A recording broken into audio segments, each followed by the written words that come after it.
The church doors exploded open. Her fiancé walked down the aisle, not to marry her, but to destroy her, exposing her humiliation in front of 400 people. Then the room went deadly silent.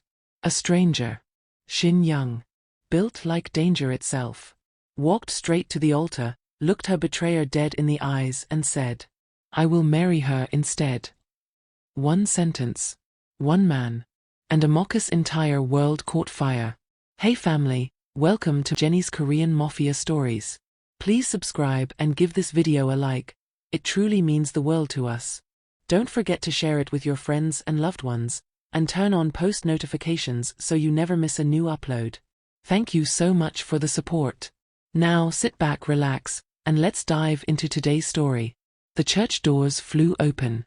Not gently, not ceremonially. They slammed against the walls like a thunderclap, and every head in the packed hall spun around. Amaka stood at the altar in her white gown, her bouquet frozen mid-air, her smile collapsing in slow motion. The man walking down the aisle wasn't late. He was done. Amaka, her fiancé, her childhood sweetheart, the man she had loved for 6 years, was walking toward her with his phone raised in his hand, and on that phone was a video playing loudly enough for the front 3 rows to hear. "You said you loved me, Amaka. What about your wedding? She means nothing. You mean everything. I'll handle it." A woman's voice. Giggling. Intimate. Amaka's mother shot up from her seat. What is the meaning of this? But Amaka didn't stop walking. He stopped right in front of Amaka, looked her dead in the eyes, and said in front of 400 guests, the pastor and God himself, "I can't do this. I'm in love with someone else." The church exploded. Gasps. Screams. Amaka's aunties were already on their feet. Her father grabbed the nearest chair. Amaka's family started shouting back. The pastor was calling for calm. Nobody was calm. And Amaka stood perfectly still.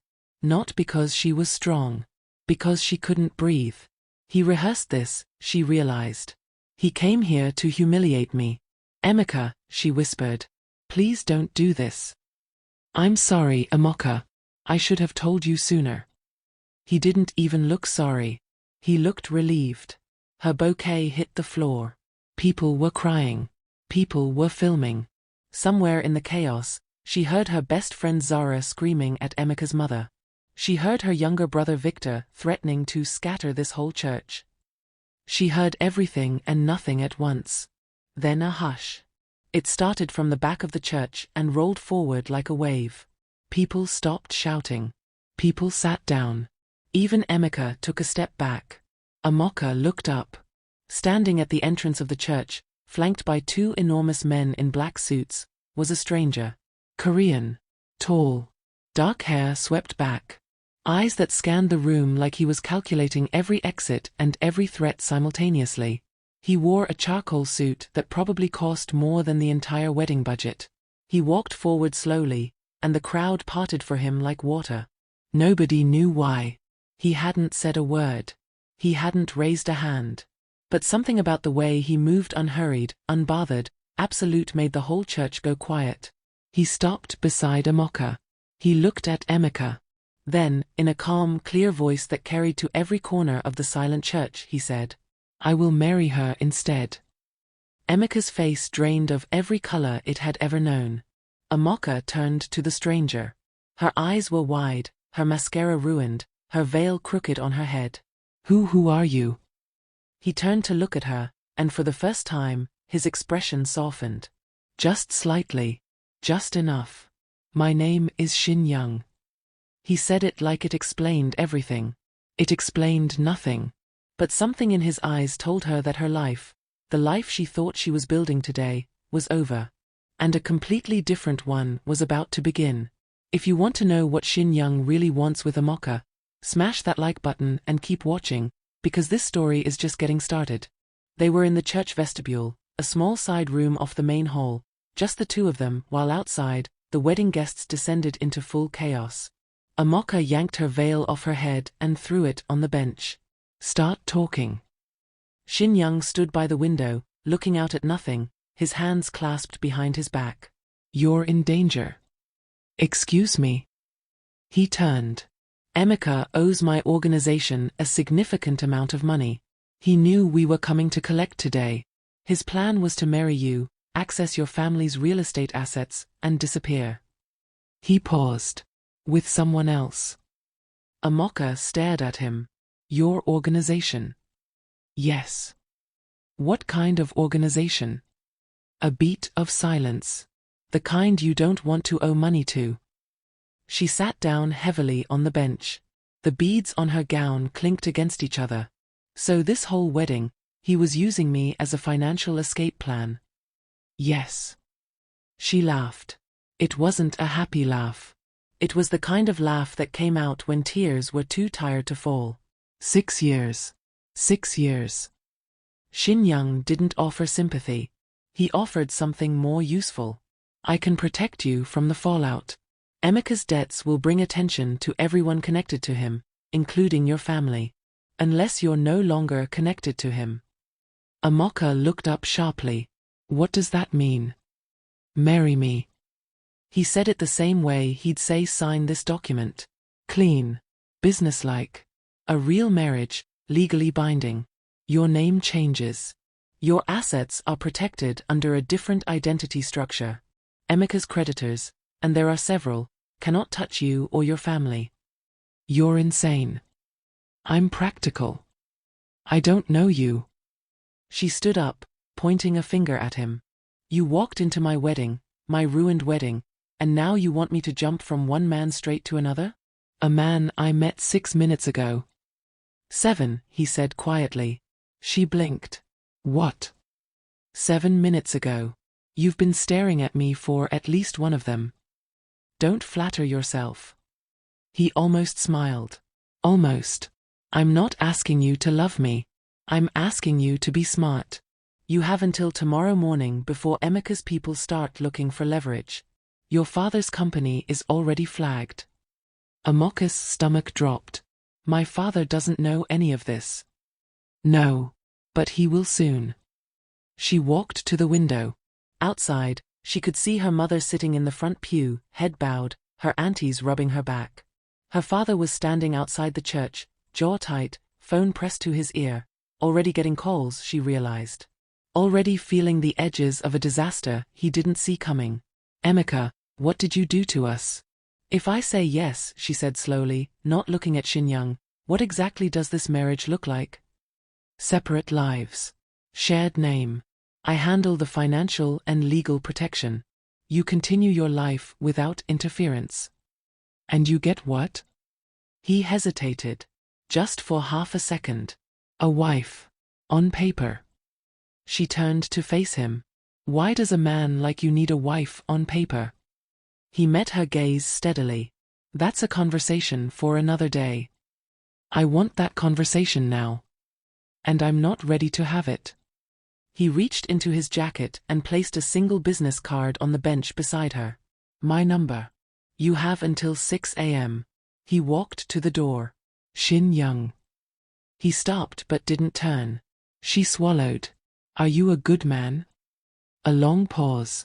No, he said. And left. Amaka didn't sleep.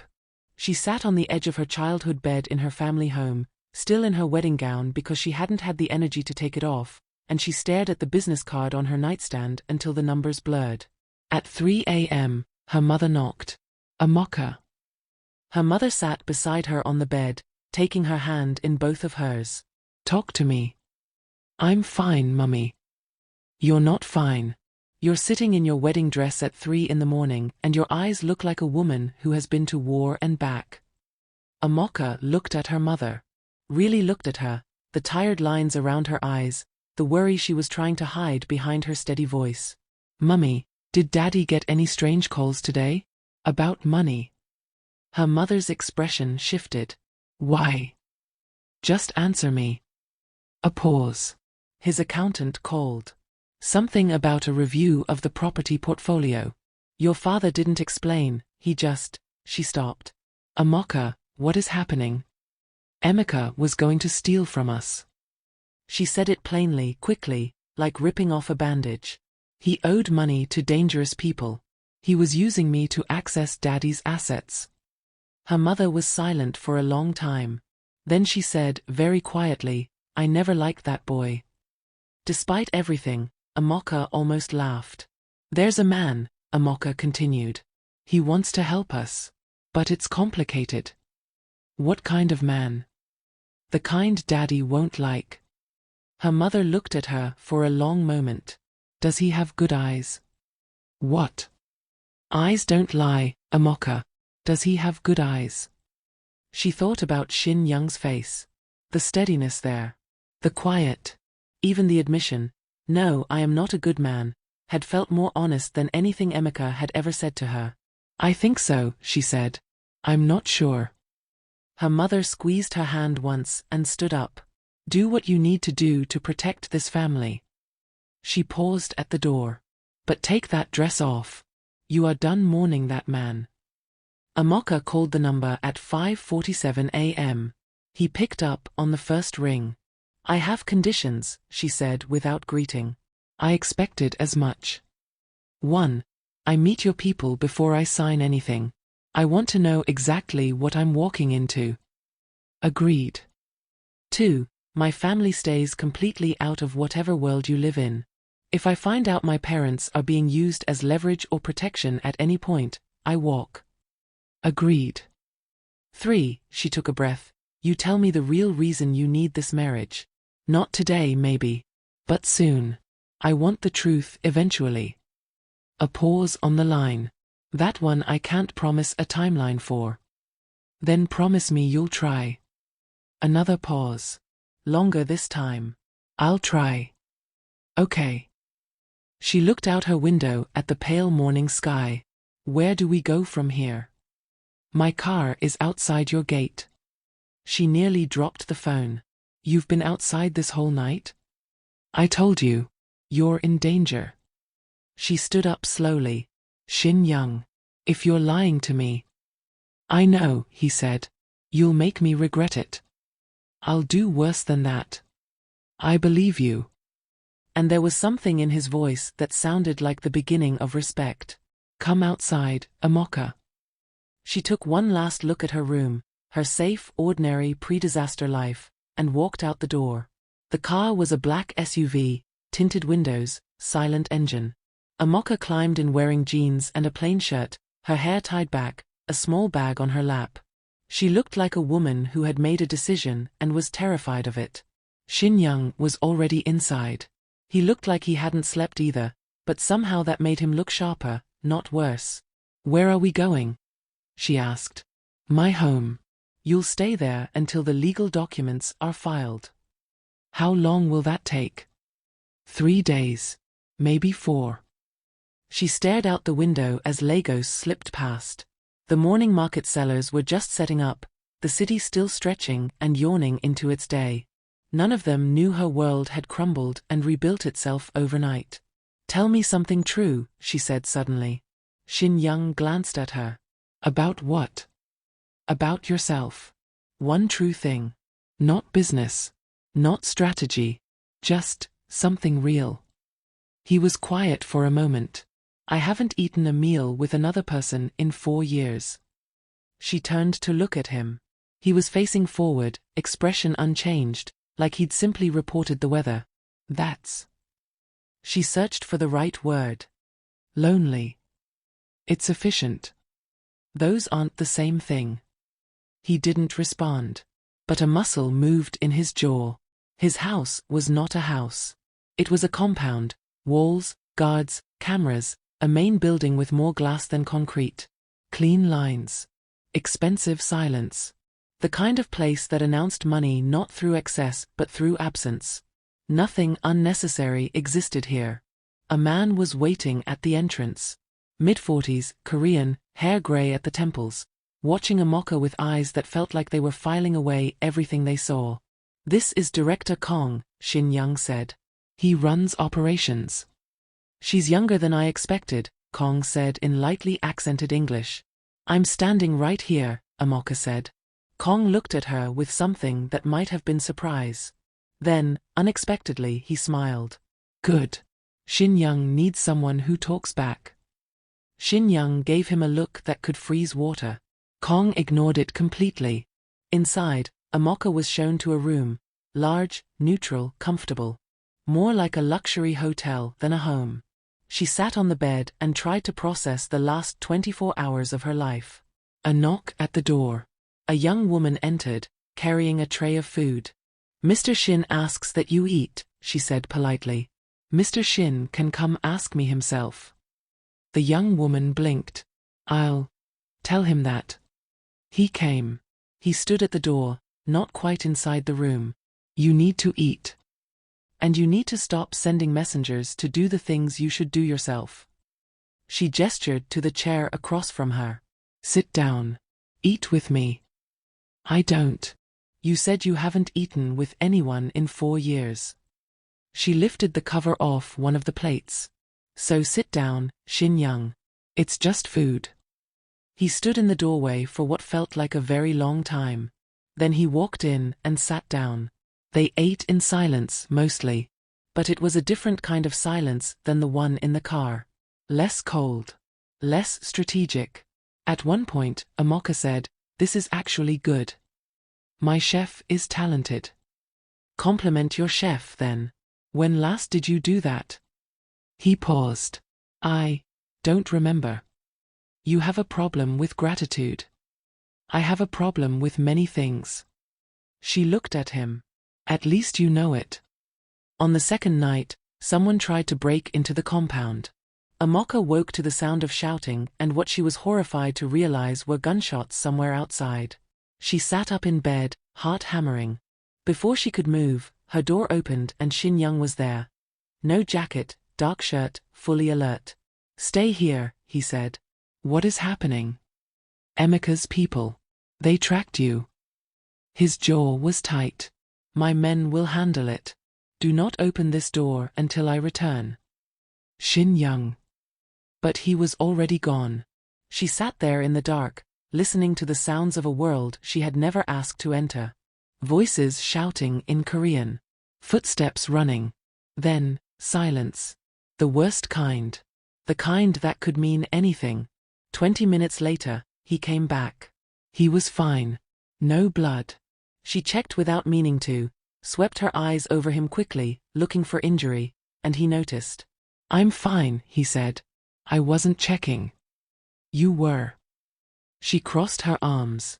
"Was anyone hurt?" "One of my guards. Minor." He sat down in the chair by the window, and for the first time, he looked tired. Actually tired. Not composed. Not strategic. Just a man who had been carrying something very heavy for a very long time. "How often does this happen?" she asked. "Often enough." "And you just live like this? Always?" He looked at her. "I've lived like this since I was 19. "What happened at 19? A pause. "My father died. And I inherited everything he owed to very dangerous people." He turned to look out the window. "I didn't have a choice about the life. Only about how to survive it." Amaka was quiet for a moment. That sounds like something someone tells themselves to avoid feeling trapped. He looked at her sharply. "I'm not judging you," she said quickly. "I'm just saying, you survived it. But surviving and living are different things." He stared at her. "You've known me for 2 days. And in 2 days you've eaten one real meal, admitted you have no friends at your dinner table, and nearly got shot in your own house." She raised an eyebrow. "I don't need years to see a pattern." Something shifted in his face. Not anger. Not defensiveness. Something more fragile than either. "Get some sleep," he said, standing. "Tomorrow we file the papers." Shin Young. He stopped at the door. "The real reason you needed a wife, does it have to do with your father's debts?" He turned slowly. "Why do you ask?" "Because men like you don't do anything without a reason. And the only reason a dangerous man needs a legal wife on paper is if someone is trying to take something from him that he can only protect through marriage." She tilted her head. "Am I wrong?" The silence stretched so long she thought he wouldn't answer. "There is a clause in my father's agreement," he said finally. "A succession clause. His assets, including the organization, only fully transfer to me if I'm a married man by my 35th birthday. When is your 35th birthday? 6 days from now. Her mouth dropped open. 6 days. Yes. And if you don't marry in time? Control of everything passes to my father's brother, a man who would burn the organization down and sell the ashes. He met her eyes. Including destroying everyone who works for me. Kong. All of them. Amaka sat back. So this isn't just about me. It was never only about you. She looked at him for a long time. But you could have found anyone. Why me? Why today at that church? He was quiet. Shin Young. Why me? Because, he said very quietly, I've been watching you for 3 months. Wait. He's been watching her for 3 months. Drop a comment right now. What do you think is really going on? And don't forget to subscribe. This story is about to go to another level. Watching me. Amaka's voice was dangerously quiet. Explain that. Right now. Not in the way you're thinking. Shin Young moved to the window, putting distance between them the way people do when they're about to say something they can't take back. Amaka approached our organization 8 months ago looking for a loan. Standard screening. We investigate everyone, not just the person, their entire network. Family, friends, partners. So I was background research. At first. She stood up. What changed? He turned to face her.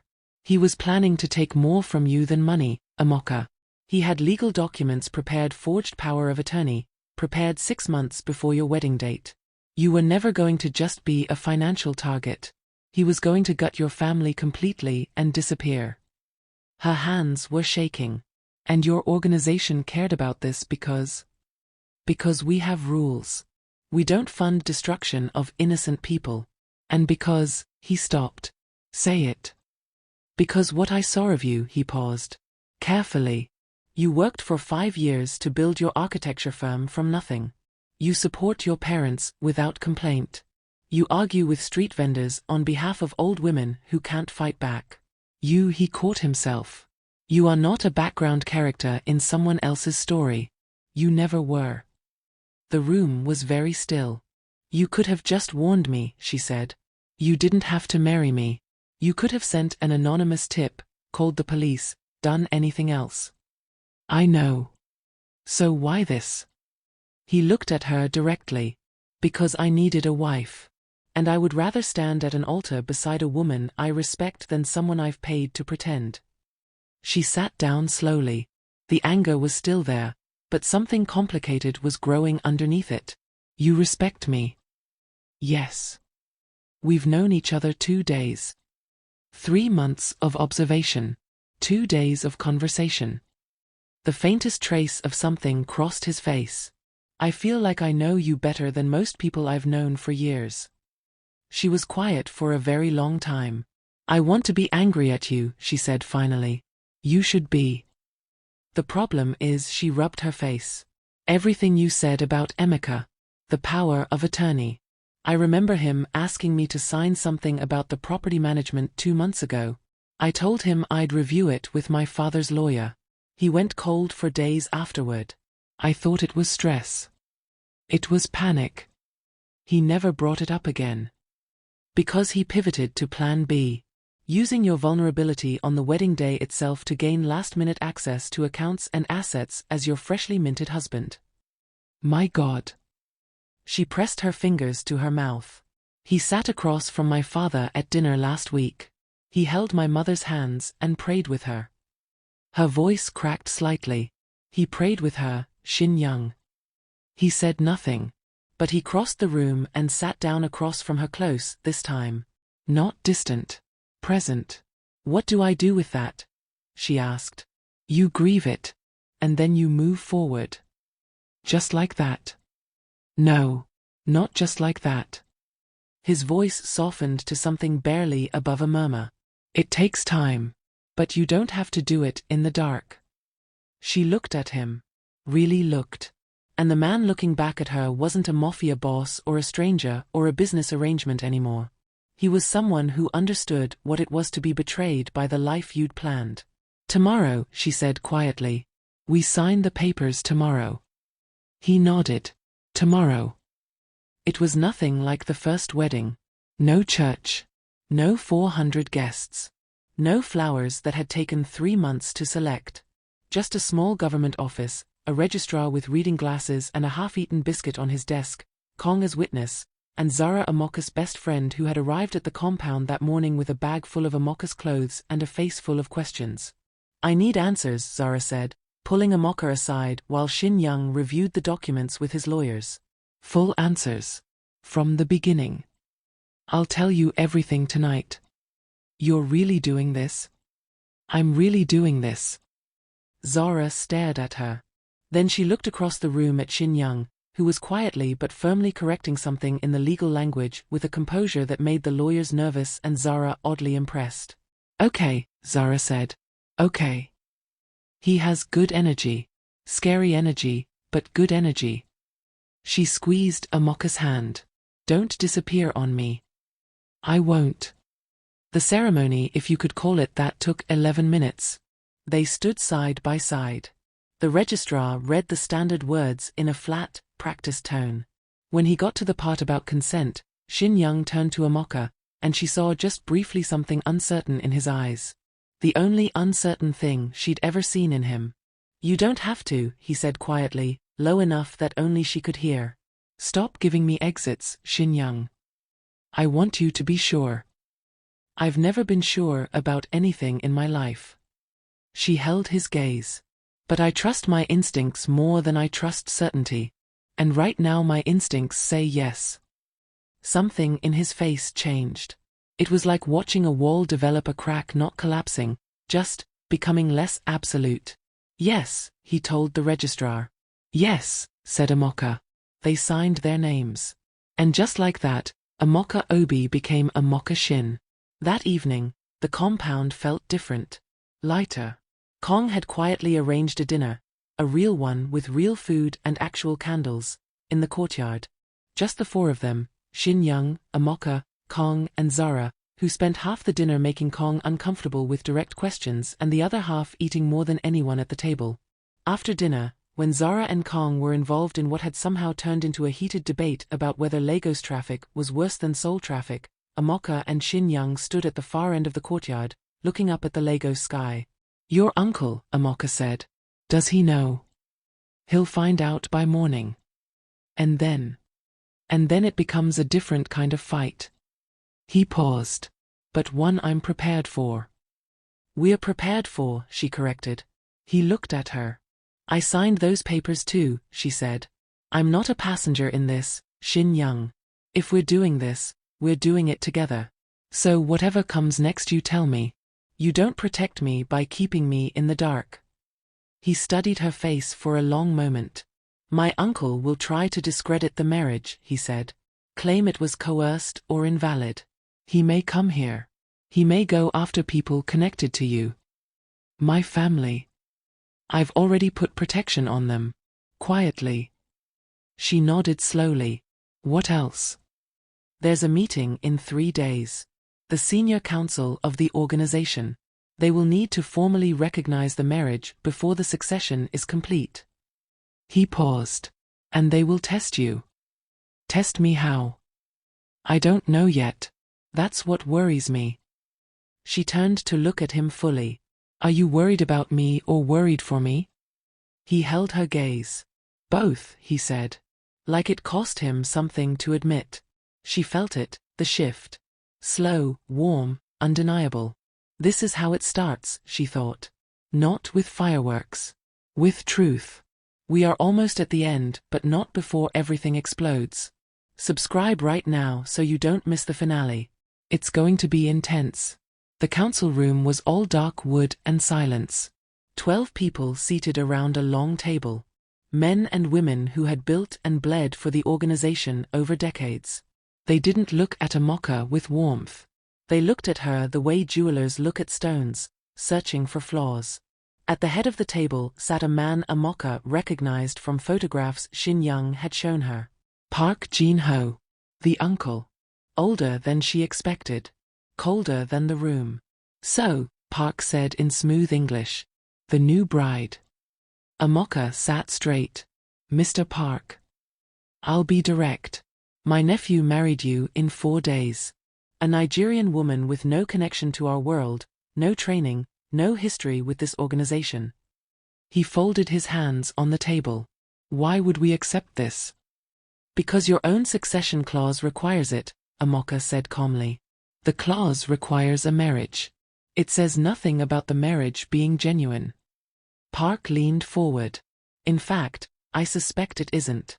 I suspect my nephew offered you money, or protection, or both. And I suspect you took it because your own life was in disorder. The room was very still. You're partially right, Amaka said. Shin Young went still beside her. This marriage started as a transaction, she continued. I won't insult this room by pretending otherwise. I was abandoned at an altar. I needed protection. He needed a wife. We made a deal. She paused. But I've spent the last 4 days with this man. I've watched him eat his first shared meal in years and not know how to receive a compliment. I've watched him put himself in danger to keep people he's responsible for safe. I've watched him tell me the truth even when it was not convenient for him. She looked Park directly in the eyes.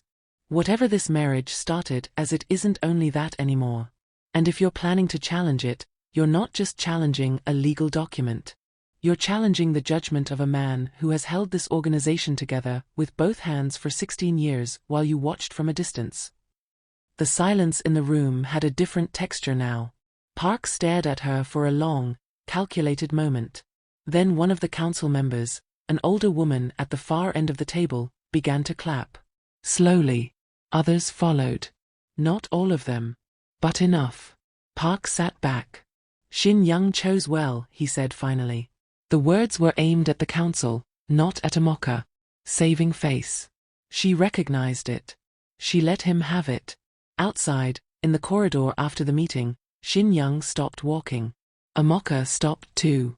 He turned to her. And for the first time, the composure was completely gone. He looked like a man standing in an open field with no armor and no plan, and finding to his surprise that it wasn't the worst feeling in the world. What you said in there, he started. Was true, she said. Amaka. Shin Young, don't thank me. Don't make a speech. Just, she took a breath. Just tell me one thing. And I need you to be honest. What? Do you want this to be real? He crossed the space between them in 2 steps. Yes, he said. Quiet. Absolute. The same voice that had stopped a church full of people with 3 words. I have wanted that since the 2nd day. She looked up at him. Then stop running your own life like a business transaction. He almost smiled. The full version this time. That will take practice. I'm not going anywhere. He reached out and took her hand. Slowly. Carefully.